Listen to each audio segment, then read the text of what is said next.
जी हाँ साथियों, मैं शनि आप सभी का defence coaching centre YouTube channel पे स्वागत है। तो आज देखेंगे हम लोग हिंदी। ओके ना। हिंदी जो कि बहुत इम्पोर्टेंट है। क्या चीज़ है? यूपीपी, यूपीएसआई, लगभग सभी एग्जामों के लिए। आप जेल वार्डर की तैयारी कर रहे हैं, जेल वार्डर, फायरमैन, ये सभी के लिए बहुत इम्पोर्टेंट होगी। तो आज हिंदी की सबसे पहली क्लास है। आज हिंदी की सबसे पहली क्लास 01 क्लास है। तो इसको हम लोग देखेंगे। ओके ना। तो आप सबको मालूम है कि जो हिंदी है, जो हिंदी है, जो हिंदी है क्या चीज? भारतीय, भारतीय, भारतीय आर्य, आर्य भाषा, आर्य भाषा, आर्य भाषा परिवार से, आर्य भाषा परिवार से संस्कृत, संस्कृत से ली गई है, से ली गई है, से ली गई है, से ली गई है। और ये सब क्या चीज होता है? आप सबको जो एग्जाम में पूछेगा, हिंदी की जगत जननी, हिंदी की जननी, हिंदी की जननी क्या है? संस्कृत है। ये तो बहुत इंपॉर्टेंट है, पूछेगा, ये पूछा भी है। ओके ना। तो और सीधे हम लोग आते हैं डायरेक्टली पॉइंट। ओके ना।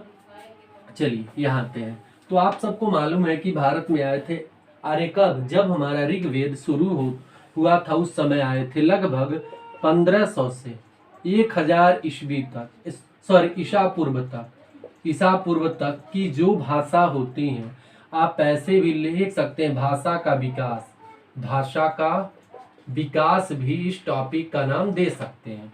ओके ना। यानी कि 1500 से 1000 ईसा पूर्व के बीच जो बोली जाती थी उसको क्या कहते थे? वैदिक संस्कृत, वैदिक संस्कृत, वैदिक संस्कृत। इसी वैदिक संस्कृत में, इसी वैदिक संस्कृत में ऋग्वेद लिखा गया। क्या चीज? ऋग्वेद लिखा गया है, लिखा गया है। ओके ना। उसके बाद आते हैं 1000 ईसा पूर्व से, 1000 ईसा पूर्व से 500 ईसा पूर्व, 500 ईसा पूर्व के बीच क्या चीज थी? लौकिक संस्कृत, लौकिक संस्कृत, यानी कि उत्तर वैदिक काल था। और इसको क्या हम कह लेते थे? लौकिक संस्कृत भी कह लेते थे। लौकिक संस्कृत, लौकिक संस्कृत। और जो शेष है, यानी कि ऋग्वेद को छोड़ करके तीनों वेद, सामवेद, यजुर्वेद और क्या है हमारे अथर्ववेद, ये क्या चीज है? लौकिक संस्कृत में लिखे गए। ओके ना। ये क्या चीज में आ गए? लौकिक संस्कृत में तीनों वेद लिखे गए। इसके बाद आते हैं हम नंबर 3 पर।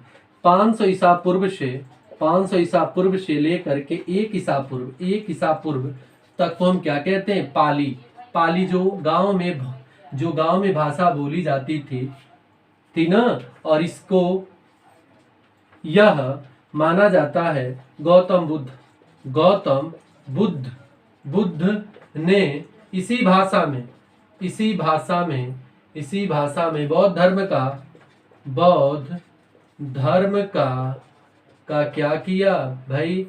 किया, प्रचार किया ना, प्रचार प्रसार किया। ओके। चलिए गुड। इसके बाद आते हैं हम लोग अब नंबर 4 पे। 4 क्या कहता है? यानी कि चौथा, 1 ईस्वी से 500 ईस्वी तक, 1 ईस्वी से 500 ईस्वी तक की बात को हम जानते हैं। 1 ईस्वी से 500। यहाँ पे आ गया प्राकृतिक, प्राकृतिक हिंदी, प्राकृतिक। इसे कौन बोलते थे? महावीर स्वामी, महावीर स्वामी जी की यह लैंग्वेज थी। ओके ना, भाषा थी। चलिए इसके बाद आते हैं नंबर 5 पे आते हैं। ओके ना। तो क्या है? 500 ईसा पूर्व से लेकर के 500 ईस्वी से लेकर के 1000 ईस्वी तक जो है कि इसी प्राकृतिक का बिगड़ा हुआ रूप क्या बन गया? अपभ्रंश, अपभ्रंश भाषा हो गई। ये क्या हो गई? अपभ्रंश भाषा उसको हम लोग कहते हैं। और 1 साल का जो गैप का टाइम था उसमें यही भाषा बोली जा रही थी। इसके बाद आते 1 साल के गैप टाइम पे, यानी कि 1100 ईस्वी से 1450 ईस्वी ना, इसमें क्या चीज होगी? प्राचीन हिंदी, प्राचीन हिंदी बोली जाने लगी। ओके ना। अब 1450 ईस्वी से 1450 ईस्वी से 1850 यानी कि 1850 ईस्वी में क्या चीज हो गई, मध्यकालीन हिंदी, मध्यकालीन हिंदी का विकास हुआ। ओके ना। और नंबर 8 पे आते हैं 1850 ईस्वी से आज तक, से आज तक, आज तक हम बोलते हैं क्या चीज, आधुनिक हिंदी, आधुनिक, आधुनिक या प्रारंभिक हिंदी को हम लोग बोलते हैं। ओके ना। तो एक क्या चीज रहा, आपने देख लिया भाषा का विकास ऐसे ही हुआ, ऐसे क्या चीज हुआ, भाषा का विकास हुआ। उसके बाद हम लोग लिखते हैं नोट, नीचे आप लोग लिखिए, नोट करते हैं। नोट में बहुत इंपॉर्टेंट 14 सितंबर 14 सितंबर 1949 को भारत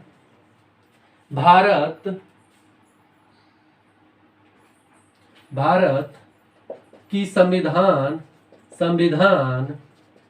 सभा ने यह निर्णय लिया कि भारत की राजकीय भाषा हिंदी होगी। लेकिन एक बात और इम्पॉर्टेंट यहाँ से उठता है कि आखिर में सबसे पहला हिंदी दिवस कब से मनाया जाता है। तो आप सबको मालूम है 14 सितंबर 1953। वो कब, 1953 से मनाया जा रहा है, से हिंदी दिवस मनाया जा रहा है, हिंदी दिवस मनाया जा रहा है, मनाया जा रहा है क्या चीज, हिंदी दिवस मनाया जा रहा है।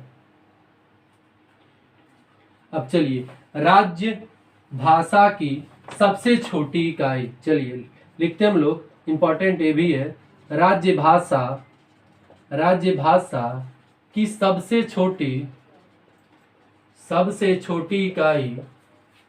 छोटी इकाई बोली है। क्या है भैया, बोली है, जो कि बेहद इंपॉर्टेंट, आप लोगों को यह सारी चीजें अपनी कॉपी में नोट करना है। ओके ना। ये क्या चीज है, बोली है।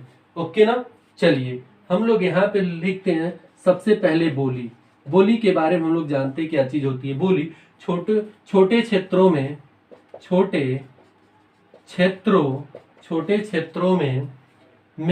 बोली जाती है। छोटे क्षेत्रों में क्या होती है, बोली जाती है। जैसे गांव देहात में बोली जाती है, यानी कि जो बोली होती है। अतः इसमें साहित्य की रचना नहीं होती है। इतना ध्यान दीजिएगा, बोली में किसी भी साहित्य की रचना नहीं होती है। ओके ना। चलिए इसके बाद आते हैं विभाषा। चलिए इसके बाद लिखते हैं विभाषा। विभाषा क्या होती है, बड़े क्षेत्र में बोली जाती है, बड़े क्षेत्र में बोली जाती है। अरे भैया, छोटे क्षेत्र का अर्थ हो गया कि बहुत छोटे क्षेत्र में, उसको ज्यादा लोग जान ना पाए, ज्यादा लोग बोल ना पाए। ओके ना, वो बोली। अब बड़े क्षेत्र में यानी कि व्यापक रूप से बोली जाती है, उसे क्या कहते हैं, विभाषा कहते हैं, बोली जाती है। ओके ना। वह इसमें क्या चीज, इसमें साहित्य की रचना होती है। क्या होती है, साहित्य की रचना होती है। ओके ना। चलिए अब इसके बाद लिखते हैं उपभाषा। क्या लिखते हैं, उपभाषा पे हम लोग आते हैं। इसके बाद लिखिए उपभाषा। उपभाषा की ओर हम लोग बढ़े आते हैं। उपभाषा क्या होता है, चलिए इसमें क्या चीज होता है, आपस में आकृति, इसमें आपस में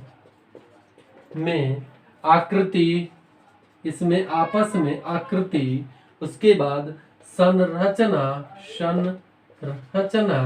फिर कामा है, अर्थ आदि के आधार पर,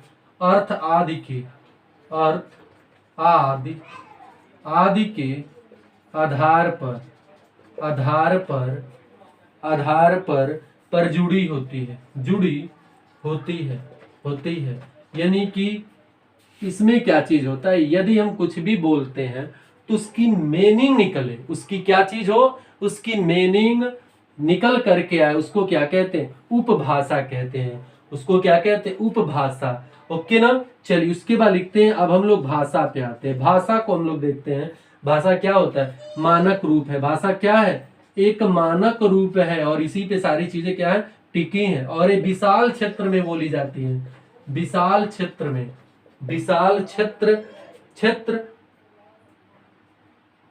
विशाल क्षेत्र में बोली जाती हैं, बोली जाती हैं, जाती हैं। इसका इसका व्यापक व्याकरण है, व्यापक व्याकरण है, व्यापक व्याकरण होता है। ओके ना। व्यापक व्याकरण, व्यापक व्याकरण का विशाल भंडार है, विशाल भंडार है।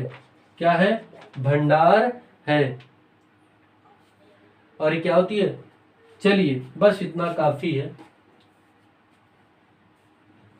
चलिए इसके बाद यही भाषा, इसके बाद नोट में लिखते हैं, इसके बाद यही भाषा, यही भाषा राज्य भाषा के रूप में, राज्य भाषा के रूप में प्रयोग की जाती है, प्रयोग की जाती है, की जाती है। ओके ना।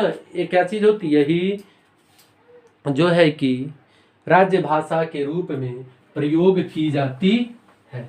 ओके ना। चलिए इसके बाद हम आएंगे हिंदी। हिंदी को देखते हैं कि भैया इसमें कि इतने पार्ट हैं। पहला, हिंदी की 5 उपभाषाएं हैं।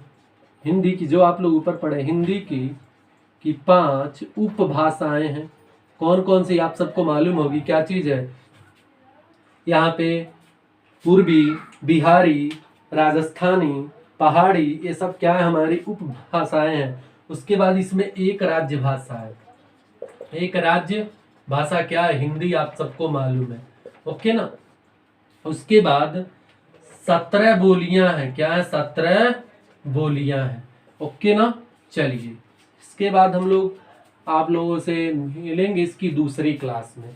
यदि मेरी वीडियो आप लोगों को ठीक लगी है तो आप लोग लाइक शेयर ज़रूर करें, और जो लोग चैनल को अब तक सब्सक्राइब नहीं किए वो लोग ज़रूर करें सब्सक्राइब। ये बहुत इंपॉर्टेंट क्लास है, मैं आप लोगों को शुरुआत लेवल से लेकर के चल रहा हूँ, और आप लोग इसको फेयर कॉपी पर ज़रूर नोट करें। और आगे आपको ये नोट्स बहुत काम देगा, इसलिए कि मैं UPSI लेवल तक इसमें लेकर के चल रहा हूँ, जो कि बहुत बेहतरीन है। ओके ना। So thank you, best of luck.